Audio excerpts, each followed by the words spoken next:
안녕하십니까. 오늘의 건강로드 충남대학교 병원 소화기내과 이병석입니다. 자가면역 간염은 간에서 발생하는 희귀질환으로 원인 미상이 지속적인 염증으로 계면감염, 문맥주의 형질세포의 침윤, 고감마 글로불린 혈증, 그리고 자가면역 항체 출현 등을 특징으로 하는 질환입니다. 만성 간염의 원인이 되며 다양한 경과를 나타내며 주로 여성에서 흔하나 최근에는 남성에서의 진단이 점차로 늘고 있습니다. 대부분 스테로이드나 면역 억제제 치료에 잘 반응을 하나 간 이식이 필요한 경우도 있습니다. 자가면역 간염은 원인이 분명히 밝혀지지 않았지만 유전적 소인이 있는 사람에서 외부적, 내부적 요인으로 발현이 됩니다. 여기에는 약제나 바이러스 감염 등이 해당됩니다. 우리나라의 경우 인구 10만 명당 1.07명이 매년 새로이 발병하며 여성의 3.6배 호발하고 전 연령층에서 발생 가능합니다. 임상 경우와는 다양하며 증상이 전혀 없는 경우도 약 3분의 1에 해당되며 간경부전증으로 오는 경우도 22%에 해당합니다. 그 외 급성간염, 간부전, 만성간염, 간경변증, 간암까지 다양한 임상 경과를 보입니다. 임상 증상과 염증 정도는 비례하지 않습니다. 치료하지 않으면 6개월 내 40%가 사망하며 생존자의 40%에서 간경변증이 발생하게 되고 합병증으로 사망에 이르게 됩니다. 진단 당시에 간경변증이 동반되면 사망률이 높고 간 이식을 시행받을 가능성이 높습니다. 혈중 아미노 전이효소의 증가로 검사를 받는 것이 전형적입니다.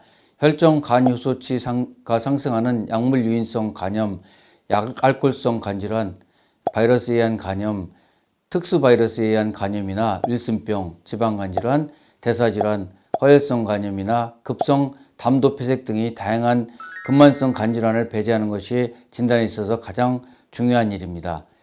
혈중 면역글로불린, 특히 면역글로불린 G의 상승이 뚜렷하고 항핵형체, 평활근 항체, 간 신장 항체 등 여러 자가항체의 양성이 확인되어야 하며 다른 면역질환이 동반될 경우 가능성은 더욱 높아집니다.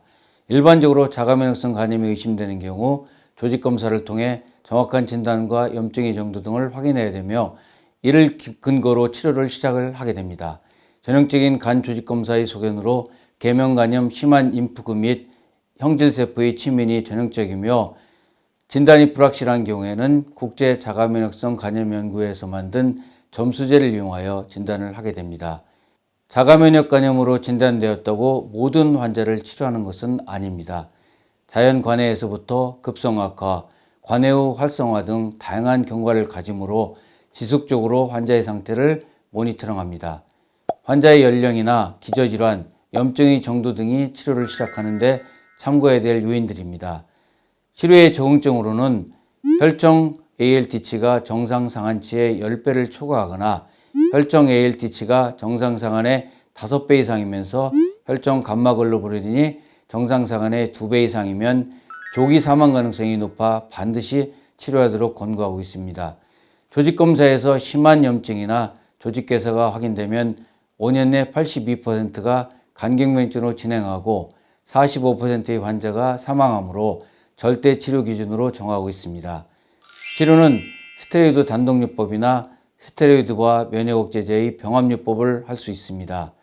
스테로이드 단독요법은 병합요법에 비해 고용량의 스테로이드를 장기간 필요로 하므로 골다공증이나 당뇨병, 고혈압, 정신질환 등의 빈도가 높아 약제로 인한 부작용에 대해 모니터링을 해야 되며 이런 연유로 면역억제제와 병합요법이 초치료로 선호됩니다. 치료기간은 치료 반응과 약물 부작용에 따라 결정되며 최소 2-3년의 지속치료가 필요합니다. 간 기능이 정상화되어도 최소 1년 이상의 약물 유지가 필요합니다. 약물 중주에도 정기적인 검사를 통해 재활성화의 가능성을 모니터링하며 재발의 경우 다시 약제를 사용해야 됩니다. 표준치료의 경우 3년 내 80%의 환자에서 관해가 오지만 20%의 환자에서는 치료 실패가 오는데 이 경우에는 다른 면역 억제제의 사용을 해보며 간부전이 오는 경우 간 이식을 고려해야 됩니다. 자가면역성 간염은 최근 진단이 늘고 있는 질환 중에 하나입니다. 원인 미상의 근만성 간염 환자에서 이 질환을 반드시 의심해야 되며 정확한 진단을 통해 치료를 빨리 하게 되면 비기족 치료에 대한 반응이 좋아서 충분히 치료 가능한 질환입니다. 구독과 좋아요, 알림 설정